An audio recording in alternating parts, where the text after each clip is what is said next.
بسم اللہ الرحمن الرحیم. کئی انکئی کے ساتھ وجیہ میں صدیقی حاضر ہے.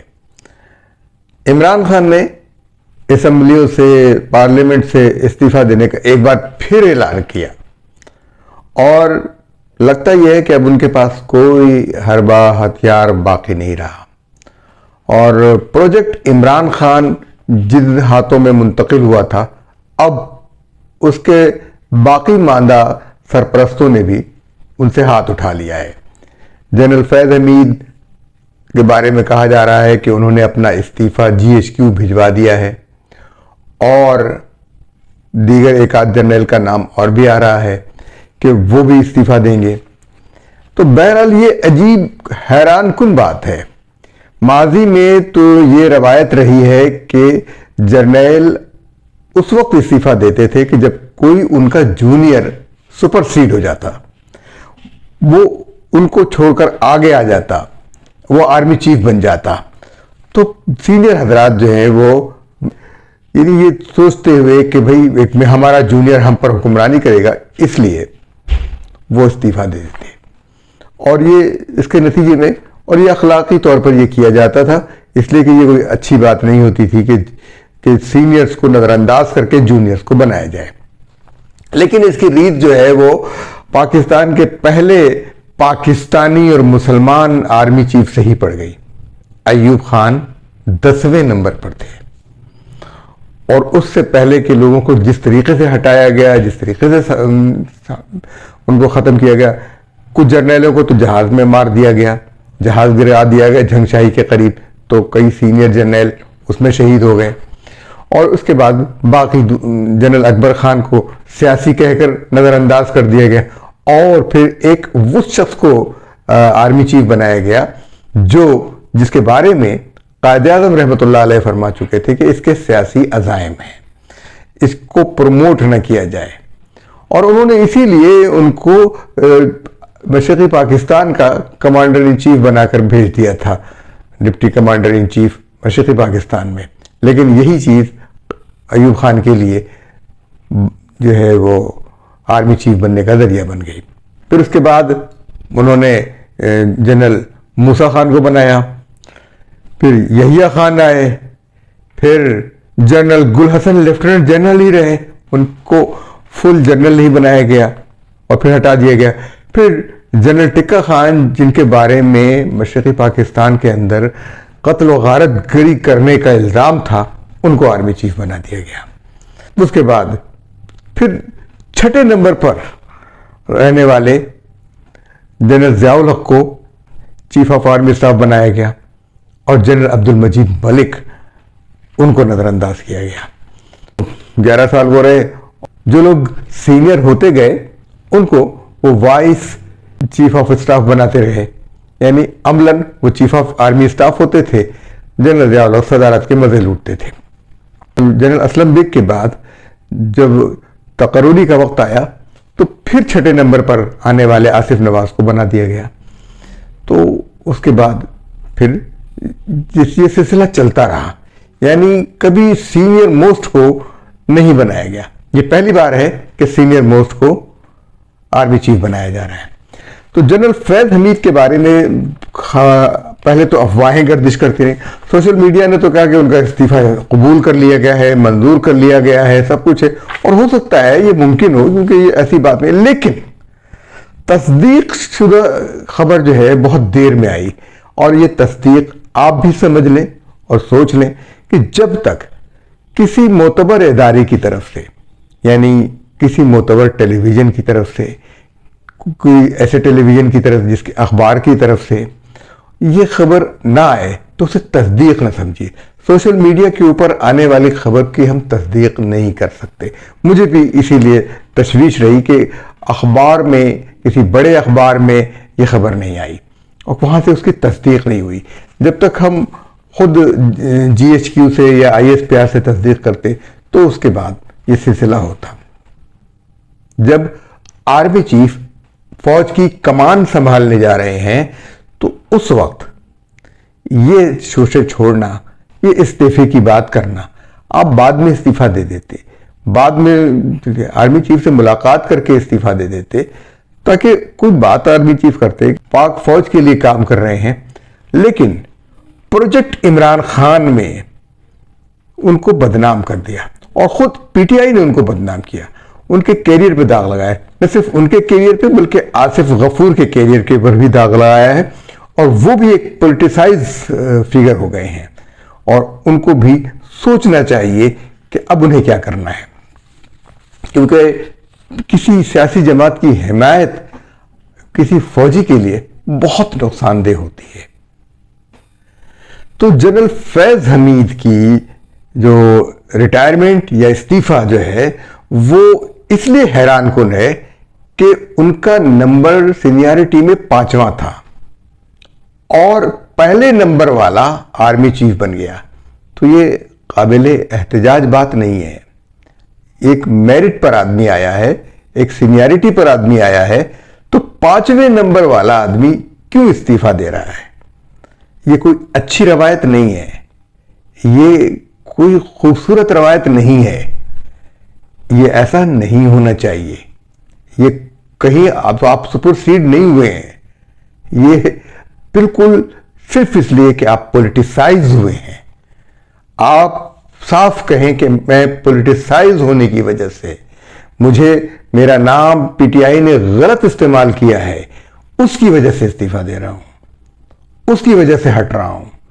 آپ پھر حقدار ہی نہیں رہے، آپ نہایت پولیٹیسائز ہو گئے تھے، ایک خاص جماعت آپ کی مسلسل حمایت کرتی رہی، ہوئے تم دوست جس کے دشمن اس کا آسماں کیوں ہو۔ عمران خان کی دوستی نے یہ رنگ دکھایا ہے۔ عمران خان نے کس قسم کی بات کی ہے اپنے لانگ مارچ کو ختم کرتے ہوئے، یعنی 6 گولیاں لگی گارڈ کو، زندہ ہے، اور عمران اسماعیل کی شلوار میں گولیاں گم ہو گئیں۔ آپ مجھے بتائیے، گولیاں اگر لگتی ہیں تو لوگوں نے دیکھا ہے 1 گولی 2 گولی کے اوپر جو ہے وہ بلبلا اٹھتے ہیں۔ شیخ رشید صاحب کے گولی لگی تھی، مہینوں بعد وہ اٹھے تھے بستر سے، 2 مہینے لگے تھے ان کو واپس آنے میں۔ تو گولیاں اس طرح نہیں لگتی، یہ ریکارڈ موجود ہے۔ اور خود عمران خان بلندی سے نیچے گرے تھے، ان کو بحال ہوتے ہوتے مہینوں لگ گئے تھے۔ تو زخم جو اصل میں لگتا ہے اس کا مندمل ہونے میں اس کے وقت لگتا ہے۔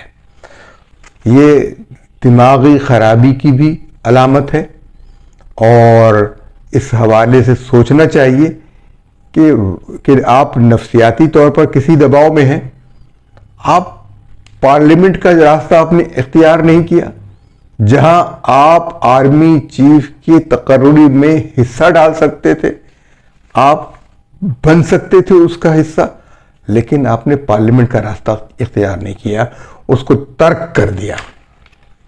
اب اس کے بعد میں کیا کہوں؟ آخر میں ایک بات کہنا چاہتا ہوں کہ گزشتہ دنوں کراچی میں پریس کلب میں آئی ایس پی آر کے ایک سابق عہدیدار کرنل اشفاق حسین کے اعزاز میں ایک تقریب منعقد ہوئی، جس میں وہ صحافی شامل ہوئے تھے جنہوں نے ضرب مومن کی کوریج میں حصہ لیا تھا، اور بطور فوجی رینک ان کے تھے، ان کو رینک دیے گئے تھے، وردی دی گئی تھی، اور ان کو دفاعی نامہ نگاری کا عملی جو ہے موقع فراہم کیا گیا تھا، کس طرح سے ہوتی ہے دفاعی نامہ نگاری۔ اور یہ جنرل اسلم بیگ نے کیا تھا کہ ان کو فوج کی مشقوں کے اندر لے کر گئے اور شامل کیا کہ مشقیں کیسے ہوتی ہیں، اور فوج کے مسائل کیا ہوتے ہیں، فوج کس طریقے سے چین آف کمانڈ کیا ہوتی ہے، وہ یہ ساری باتیں بتائی گئیں، اور ان کی سمجھ میں آیا کہ ہم فوج کو کس طرح سے دیکھیں۔ دفاعی نامہ نگار فوج کے معاملات میں کس معاملے کو دکھانا ہے، کس معاملے کو بتانا ہے۔ یہ سلسلہ بہت عرصے تک فوج کا اور صحافیوں کا رابطہ بہت اچھا رہا، لیکن جب سے یہ ہائیبرڈ وار آئی اور کی بورڈ واریئرز آئے، تو کی بورڈ واریئرز کہنے کے بعد سے اصل صحافیوں کے ساتھ رشتہ کمزور ہو گیا۔ یعنی یوں کہیے کہ جنرل عاصم باجوہ اور جنرل آصف غفور کے زمانے میں یہ رشتہ کمزور ہو گیا. اصل صحافی جو فوج کی اور دفاعی حکمت عملی کو سمجھتے ہیں وہ دور ہیں. ان کا آئی ایس پی آر سے کوئی تعلق نہیں ہے, ان کا آئی ایس پی آر سے کوئی رابطہ نہیں ہے. جو لوگ بھی ان سب باتوں پر کام کرتے ہیں ان کا کوئی رابطہ نہیں ہے.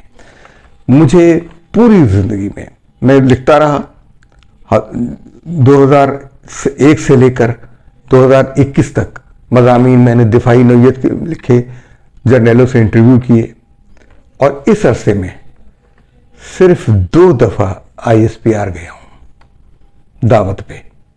میں نے خود ضرورت اس لیے نہیں سمجھی کہ بن بلائے جانا کوئی عزت کی بات نہیں ہے, لیکن اس کا مطلب ہے کہ وہ نہیں دیکھتے, وہ صرف سوشل میڈیا کو دیکھ رہے ہیں جو جہاں پر کوڑا کرکٹ سب کچھ موجود ہے, جہاں کنٹرول نہیں ہے.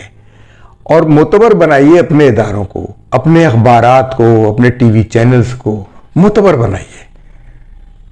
جنرل عاصم منیر صاحب سے ہماری یہی گزارش ہے کہ وہ رشتہ اس کا آغاز جنرل اسلم بیگ نے کیا تھا اس کو بحال کیجئے اور واپس صحافیوں کے ساتھ رابطہ کیجئے اور ان پر وہ دروازے کھول دیجئے جو بند ہو گئے تھے, تاکہ وہ پاکستان کی فوج کی ترجمانی کر سکے. اور یہ نہ ہو کہ آپ لڑتے رہیں شمشیر و سنا کے ساتھ, آپ کا کام شمشیر و سنا کا ہو اور آپ کی ترجمانی ہم صحافی کریں گے. آپ کو دشمن کو بچوں کو پڑھانا ہے جیسے بیوقوفانہ اور احمقانہ گانے کی ضرورت نہیں ہے. مجھے دشمن کے بچوں کو پڑھانا ہے, دشمن کا تعین بھی ہمیں کرنا ہوگا کہ اصل دشمن کون ہے. یہ کی بورڈ واریئرز نے ہمیں گمراہ کر دیا, ہماری توجہ ہٹا دی, ہمارے اصل دشمن سے ہماری توجہ ہٹا دی ہے. انہوں نے طاؤس و رباب اول, طاؤس و رباب آخر, اس طرح ڈرامے بنائے, گانے بنائے کہ فوج سے ڈرامے اور گانے بنانے والی رہ گئی. تو یہ کوئی اس کا کام نہیں ہے. فوج کو نہ آپ گھی بنانے دیں, نہ آپ سیمنٹ بنانے دیں, نہ آپ ڈبل روٹی بنانے دیں. فوج کو بنانا ہے تو ٹینک بنائے, جہاز بنائے, توپ بنائے, لڑے اور یہ کام کرے. یہ پراپرٹی ڈیلر نہ بنے. اب ہم دیکھتے ہیں کہ کمان کی تبدیلی کیسے ہوگی. تو اس سلسلے میں آپ کو بتاتے ہیں کہ کیا طریقہ اختیار کیا جائے گا. کہ یہ جو کمان ہوگی اس میں ایک چھڑی جو ہے وہ جنرل باجوہ, قمر جاوید باجوہ, جنرل عاصم منیر کے حوالے کریں گے. یہ برطانوی روایت ہے. ہمیں تو چاہیے کہ ہم ایک نئی روایت قائم کریں. ذوالفقار کی نقل ایک تلوار رکھیں اور وہ تلوار جانے والا سپہ سالار آنے والے سپہ سالار کے حوالے کریں. یہ ایک اسلامی اور پاکستانی روایت ہوگی, اس کی بنیاد ڈالیں. امید ہے کہ میری گزارش آپ کی طبع نازو پر گرا نہ گزرے گی. اجازت دیجیے. اللہ حافظ.